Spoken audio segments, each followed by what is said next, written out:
Sizcə evliliyin ilk vaxtlarında mı çox davalar düşür, yoxsa 1-2 il sonra mı?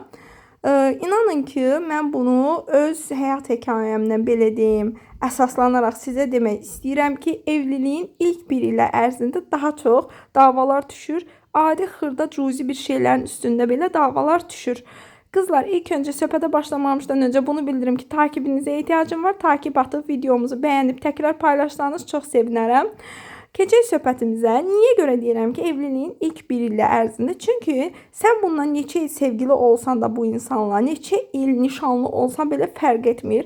İnsan ancaq bir evin altında bir yerdə yaşayan zaman tam bir-birinin iç xarakterini, iç xüsusiyyətlərini biruzə verə bilir. Yəni gizlədə bilmir artıq o xüsusiyyətləri. Və ona görə də evliliyin ilk 1 il ərzində daha çox xırda şeylərin üstündə belə davalar düşür. Amma artıq sonraki devirlərdə o davalar balacalaşmağa, qısalmağa, nə bilim, ayda bir dəfə və heç ümumiyyətlə nə olur 3-4 ayda bir dəfə, o da tutarlı şeylər üstündə ola bilir ki, davalar düşür və o da tez barışıqla sonlanır.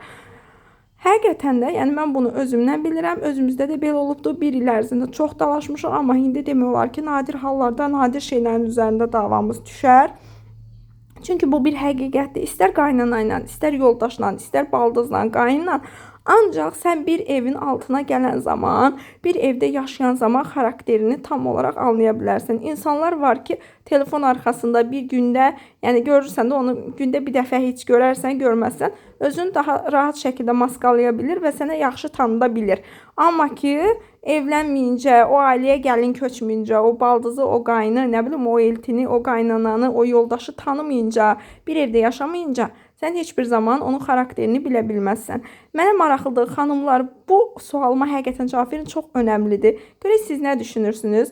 Və bu arada story bölməsində və yaxud da hekayə bölməsində mənim iş qrupumun linkini paylaşacağım. Qoşulun, xanımlarımız bizdən ağıllı saat və yaxud da ki, baxım məhsulları hədiyyə qazana bilərlər. Eyni zamanda pulsuz şəkildə qoşulursunuz, komandama qeydiyyat olursunuz. Sizə qeydiyyat gətirməkdə 100% mən şəxsən köməklik eləyəcəm. Əgər bu videomu YouTube-dan izləyirsinizsə isə əlaqə nömrəsini yerləşdirəcəm, oradan müraciət edirsiniz.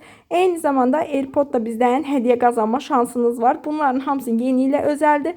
Çünki şəxsi komandamı artırmaq istəyirəm və komandama gələn xanımlara